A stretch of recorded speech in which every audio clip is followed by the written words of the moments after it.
it's important to remember that we do have choice. I think we forget that. We've often been put on other people's timelines or expectations, especially as kids, like, are often told to do things differently, go at a different pace, be less reactive, be less of a feeler or Mm-hmm. thinker.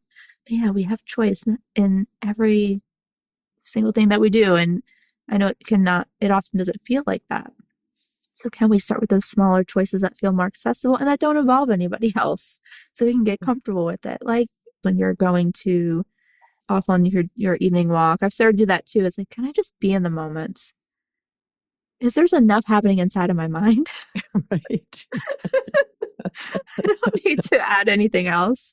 And just that, that bilateral movement, that back and forth as you walk, it's such a great support as you're processing whatever you went through that day or that week. Let your Mm-hmm. mind do its work. Hi, I'm Biz Cush, a life coach and therapist, and your host here on the Awaken Your Wise Woman podcast. We're talking to women all over the world who found their way back to themselves, to their inner knowing, to their intuition, to their wisest self. We're exploring how to feel alive, authentic, engaged, and fully present in your life. Let's awaken your wise woman. Welcome back to the Awaken Your Wise Woman podcast. I'm your host, Biz Cush, or Elizabeth Cush, and I'm so super pumped about my guest today. So we're going to be talking to April Snow again. And if you've been a long time listener of the podcast, you will recognize April Snow's name and her work because she's been on here a couple of times. And she's really a huge resource that I've come to rely on in terms of navigating the world and my business as a highly sensitive woman. And she really sort of opened the door for me to better understand myself as a highly sensitive person. So I want to thank her for that, which I probably didn't do on the podcast, but I'll put that out there right now in this introduction. So we're going to get into that. But also, I just want to mention that the group for highly sensitive women is happening. Begins January 10th. This will be 2025, the year of 2025. And I'm really, really excited because I feel like just as the world continues to feel so unsettled, that being in community with other highly sensitive women is particularly important. And if you are yearning for community, a safe space to hold your sensitive nature, to hold your sensitivities, to hold you, this is it. And from my past experience with a group, it's amazing to me that they continue to connect and reach out to each other long after the group has ended. And so obviously, the time together has built a community that even though we were from all parts of the globe, there's still this way to continue to reach out and support each other with our sensitivities. So that is my hope for this upcoming group as well, that we will connect and heal and learn and grow together. So if you want to know more about the group, you can go to my website, elizabethcushcoaching.com. Last name is spelled with a C, not a K. So you can find the group information there, the cost. Again, it will be held beginning January 10th. So I'm super excited. I hope you'll join us. So let's jump into my conversation with April. Always a pleasure to talk to her and to have her here on the podcast. So let's go. Hi, April. Welcome back to the Awaken Your Wise Woman podcast. Thank you so much, Biz. I'm so excited to be here with you today. Oh, I'm really excited to have you back. I think this is your third time on the podcast. I know it was the Woman Warriors podcast before, but yeah. Yeah, that sounds about right. I feel honored to be on so many times. Thank you.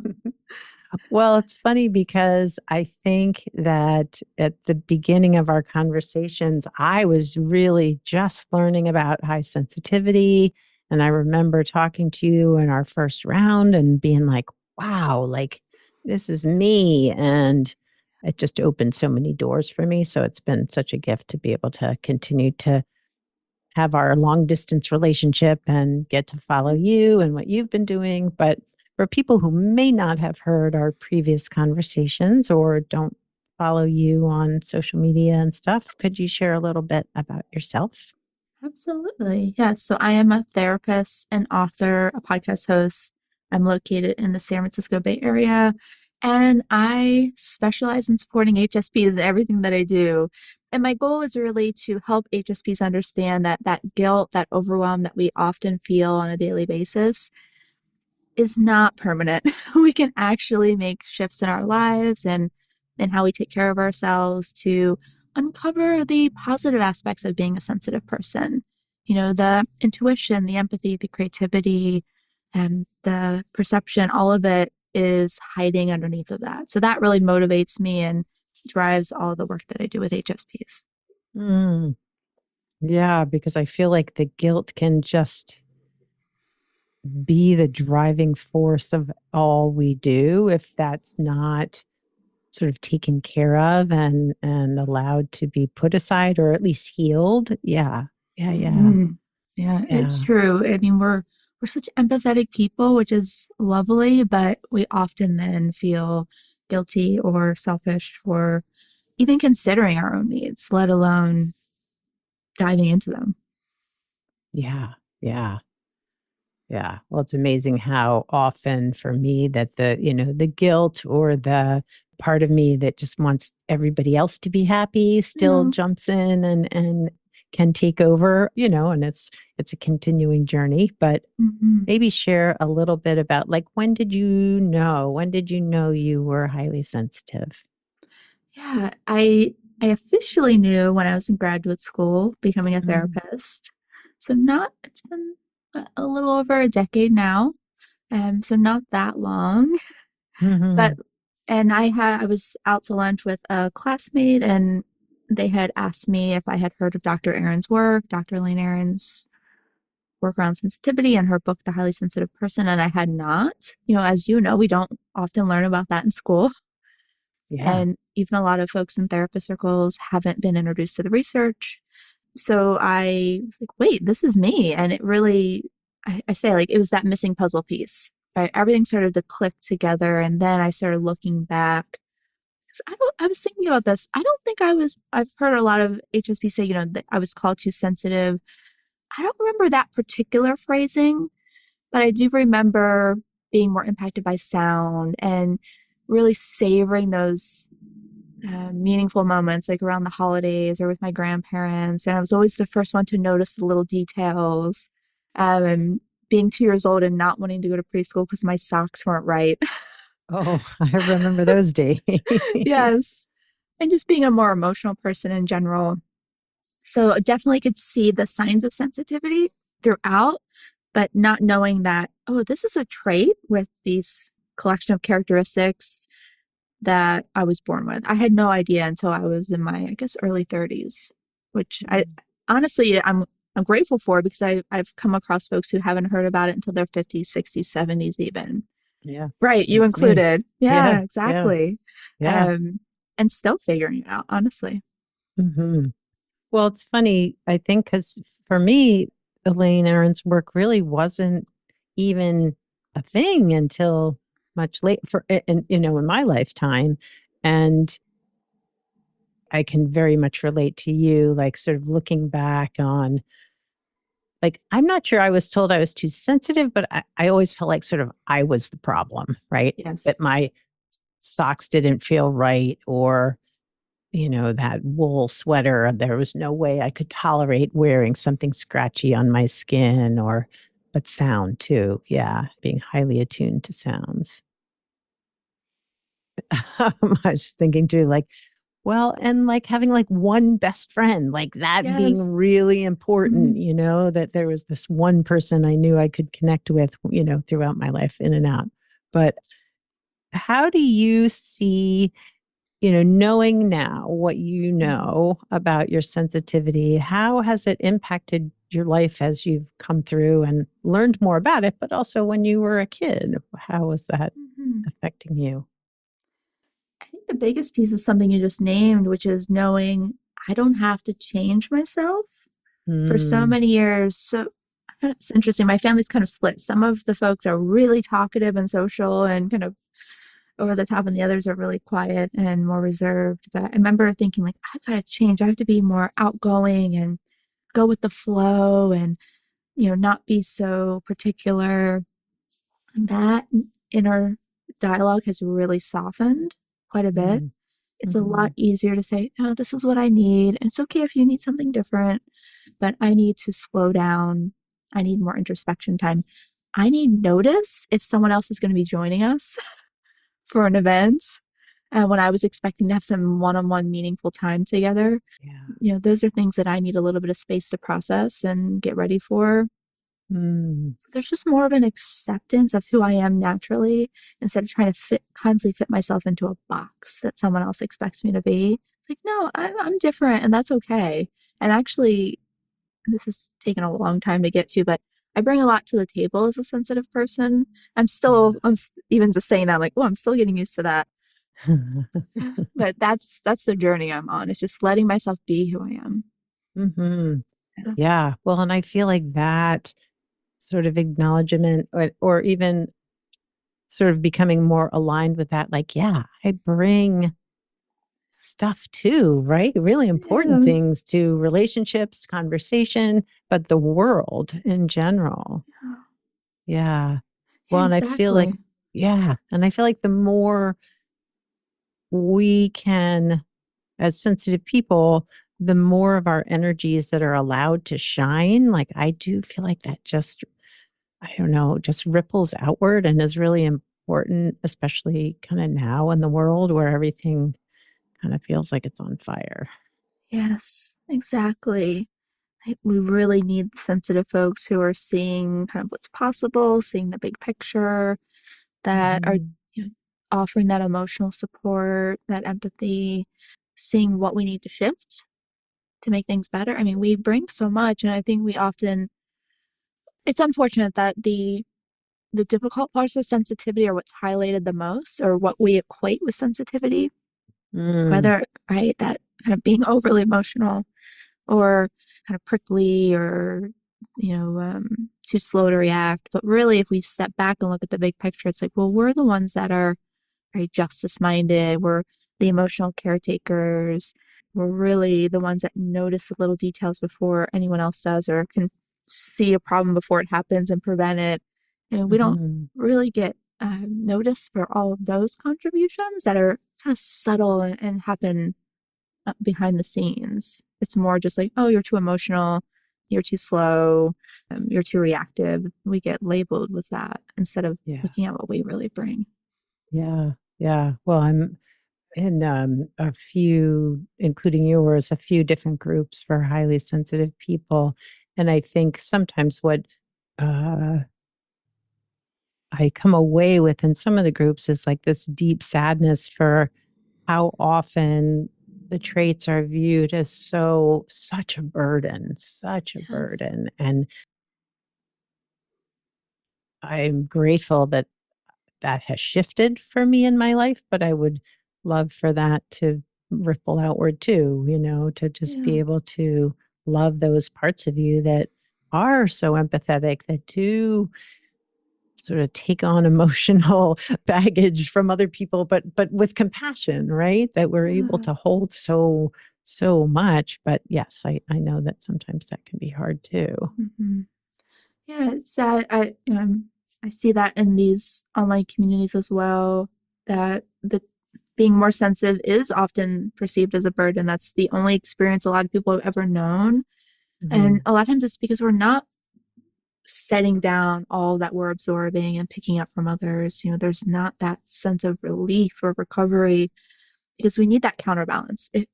Absolutely step in and take care of people and notice and feel, but then we need space to come back home to ourselves Yes. to sort through everything we've picked up, because we're not just picking up the things we're aware of, it's also things that we're unconscious of, the little details, the body language, the sensory information. It's just so Yeah. much. Yeah. Yeah.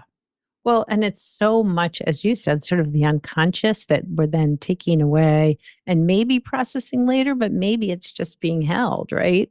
Right. Yeah. Right. Stored in our bodies and our nervous system Yeah. and not, we don't have a chance to release it. And that's, I think when we're in that state of its sensitivity is a burden, it's just we're completely overstimulated, overwhelmed for too long. And there's Yeah. not that permission to do things differently, right? To slow down, to take care of yourself. And we get stuck in those expectations. Yeah. Well, and it's funny, I was in a group with a meditation group this morning, and one of the themes that was coming up was like these sort of expectations of the world we live in and how we're supposed to live or how we're supposed to do it, life in general. And I feel like to be able to acknowledge, like, well, I might have to do things differently, especially in my work, our work, Definitely. but just in life too, right? I might just have Mm-hmm. to say no to some things or go home early or show up later or whatever it is, but giving ourselves permission to take care of ourselves. That's Yeah. it. We Yeah. had talked about on when you were on my podcast about going to concerts. I remember you Mm, said, like, I give myself time to settle in, to observe, and then I leave early if I need to. yes. Like, yeah, we can still show up, but can we do it on our own terms where you might Mm, modify that process a little? mhm. And yeah, it's okay to say no sometimes. I think we get into these places of it's always an automatic yes. Yeah. It's uncomfortable to say no. We want people, we're so empathetic. We want people to feel welcome and taken care of. And we Yeah. think that that excludes saying no, but oftentimes people want to hear how we're really doing. I don't Yeah. think most people don't want you to say yes if it's a burden. Maybe be a little more selective with your yes. So when you're showing up, it's a quality experience. You're present, you're excited to be there, and then you get to Mm, connect instead of reserving your energy the whole time. yeah. Yeah. Yeah. Yeah. Just a little change goes a long way. Yeah. Well, and I love what you said about often other people want you to be there because you want to be there, or you're Yes. saying yes because that's what you need. Yeah. Or what we Right. need. Yeah. Yeah. Yeah. Yeah. I know that for a long time, I can really sense like there's this part of me that just wanted to say yes all the time, that wanted to, yeah, not make waves, not cause conflict. And it causes so much disruption inside me that Hmm. I'm learning like, oh, no, no, no. It's better if I'm showing up when I really want to. Better for me, Yes. better for the relationships, better for Yeah. everyone. Yeah. Absolutely. That's it. It's better for everyone. Usually, what's good for HSPs is good for everyone. There you go. Not 100% of the time, but a lot of the time. Yeah. Yeah. Yeah. And showing up when it feels right and we don't get into that cycle of feeling resentful, which is so dangerous in relationships. Yeah. So, so dangerous. Yeah. Oh, that can just become such a toxic mess when there's a lot of Hmm. resentment and expectations that aren't being met. And Hmm. yeah, yeah. Well, for you, obviously, I mean, because you shared your work, that you are very focused on helping other highly sensitive people really live their best life, I guess. Hmm. Yeah. But what have you had to implement in order to, I don't know, make your work sustainable for you and yeah, and your Yeah. life? Absolutely. Yeah, definitely being really selective about what I commit to and creating a lot of space. So as a therapist, I have space between every appointment that I have. I have, well, I guess it's kind of 2 days off where I have no appointments, one for administrative work, one for self-care, kind of a catch-all day. And, not Mm, everyone has that flexibility, but I think it's so essential to have one day that's unstructured, unscheduled, and for me, I love to be able to wake up and just kind of linger on my yoga mat or write in mm, my journal or just have a cup of tea or whatever it is. But having that space just to be is so important, no matter what your life looks like. If you have kids or not, just having a little bit of space that you can catch up with yourself is so essential. And that looks, differently for a lot of different people. And then having those, so I think of that as the kind of clearing out time, Mm, sifting through all my thoughts and emotions and thinking about what I've been through that week. But then there's the needing to fill back up again. You know, what's important to me, what's meaningful to me, getting onto my yoga mat, reading, cooking, things like that. Whatever it is for you, it's so unique. And I always remind people that every HSP is different. yeah. Could be playing video games, it could be going on, doing a marathon, whatever that looks like, depending on your flavor of sensitivity and the other aspects of your personality. But what's meaningful to you, right? And make sure that you prioritize that every single week. And ideally having space at least once a week, but even better every single day to quiet your mind. I mean, I just think about, I feel like we might have talked about this on another episode, or something about like time traveling where I would like to pretend I'm going back in time where there's no cell phones, Mm, there's not screens everywhere. Because we used to have yeah. all these built-in moments for processing in the grocery store line, at the doctor's office, in the car, even just sitting on the couch at the end of the day.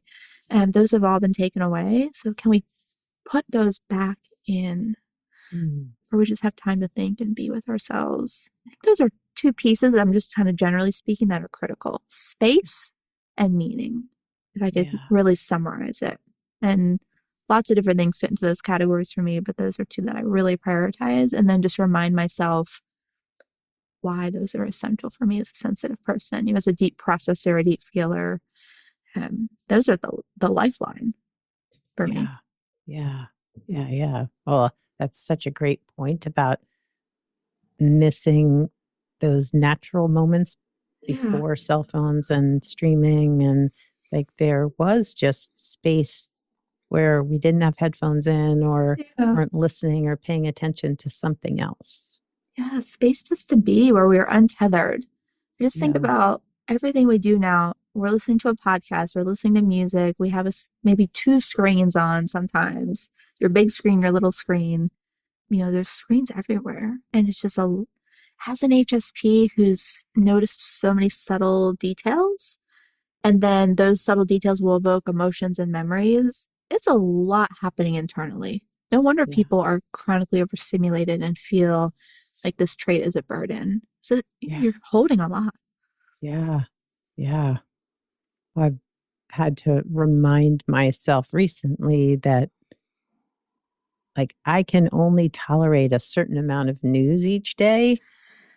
Yes. Yeah, and it needs to be in print. I mean, I used to actually get the newspaper so I could turn the page if I didn't feel Hmm. like looking at Oh, whatever it that's was, good. but I don't anymore. Now it's online, but also giving my self permission to limit how much time I spend reading the news, Yeah. and I don't get alerts on my phone or anything like that because that can just send me into sensory overload so quickly. Hmm. Yeah. Yeah, yeah. Ugh. Mm, Yes. We have to have those internal boundaries with ourselves. mhm. Thinking about what am I exposing myself to? And with the news, we get to choose how we consume it. I think it's really important for us to stay informed because, Yes. you want to know what's happening so you're not surprised. And you want to be Mhm, able to digest what's going on and then be able to prepare for whatever you need to do to take care of yourself and what's going on in the world. But thinking about, instead of watching the TV or watching social media, and there's a lot of graphic images now, mhm. which can be really disturbing to see. And then there's a lot of sensationalism as well. People want, and that's how social media works. It's supposed to like outrage you and evoke you. So can you consume that in a different format, like print, where you get to decide how Mhm. much and you can take breaks and you don't have those images that get stuck in your Yeah, brain. Yeah, yeah. that's a choice you can make. Yeah. Well, and I think that's the key, right? Like, we do have Hmm. choices. Like, Yes. we can get so hyper focused on just kind of doing it whatever the same way, but there are choices that we can make to support ourselves, to give ourselves that space. Yeah, a few years ago I decided, when I walk for exercise, I don't have headphones in. I Yeah. just walk, right? I Yeah. just pay attention. And sometimes my mind is just like rehashing things. But Hmm. when something does come into my awareness, like a Yeah. beautiful tree that's changing color right now, I can stop and be like, oh, there it is. Like Yes. I have the capacity to see it and feel it. Yeah. Yeah. Yeah. Yeah. It's important to remember that we do have choice. I think we forget that. We've often been put on other people's timelines or expectations, especially as kids, like, are often told to do things differently, go at a different pace, be less reactive, be less of a feeler or Hmm. thinker. But yeah, we have choice in every single thing that we do. And I know it often doesn't feel like that. So can we start with those smaller choices that feel more accessible and that don't involve anybody else so we can get comfortable with it? Like not wearing earplugs when you're going to off on your evening walk. I've started to do that too. It's like, can I just be in the moment? Is there's enough happening inside of my mind? Right.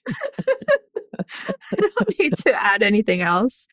And just that, that bilateral movement, that back and forth as you walk, it's such a great support as you're processing whatever you went through that day or that week. Let your Hmm. mind do its work. It really needs to. Otherwise, you'll be doing it on the pillow before you go to bed. That is true. That is Yeah. true. And maybe Yeah. not sleeping as well as you would like to. Exactly. Exactly. So yeah, looking at what small choices do you have available? Yeah. Yeah. Oh, love that. So, what is your favorite thing about being highly sensitive? Oh, oh, this is a great question. Like there's so many things. I don't know. I actually do. This might be surprising to some people, but I love that they're more empathetic than other people, or that we have those more active mirror neurons that gives us Mhm. access to a lot more empathy because it really helps me understand and connect with people. And of course, there's a shadow side to that. It can also get a little heavy sometimes, but I love being able to understand people, to feel into their emotions with them. It really feels meaningful to me. And just I don't know, to get access to people's inner worlds in a way that other people don't, this feels really special.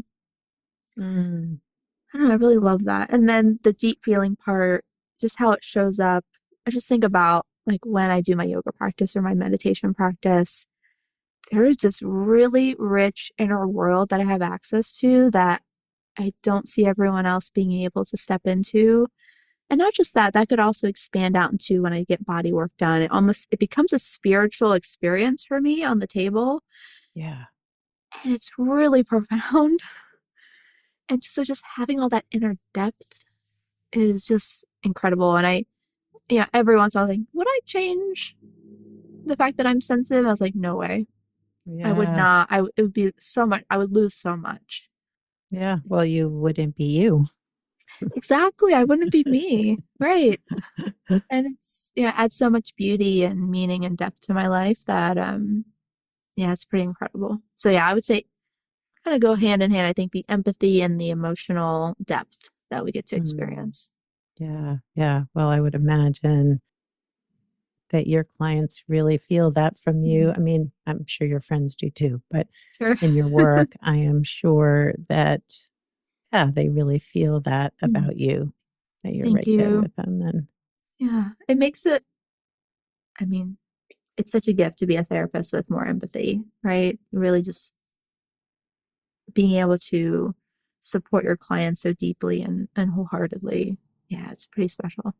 yeah, well, it just feels so genuine and true, right? I mean, it's really Hmm. coming from your heart. Yeah, I know I really care about them a lot.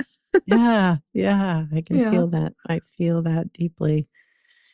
So, how do people find you if either they just want to know more about you, but I know you have great resources, you have Hmm. books and all kinds of stuff to support highly sensitive people. How do they find you? Yeah, you can find all of the resources, the podcast, my workbook. I have free workshops, blog, everything is at sensitivestrengths.com.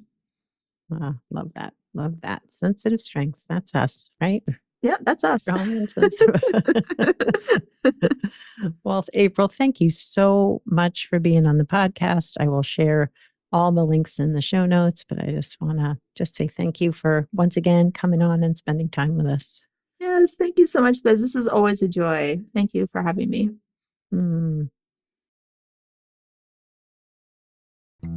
Thanks for listening to the Awaken Your Wise Woman podcast. The information in this podcast is not a substitute for seeking help from a licensed mental health professional. Music by Andy Cush, sound editing by Laura Disler, and show notes by Kathy Cush. If you'd like more information about me, Biz Cush, and the resources shared today, go to awakenyourwisewoman.com.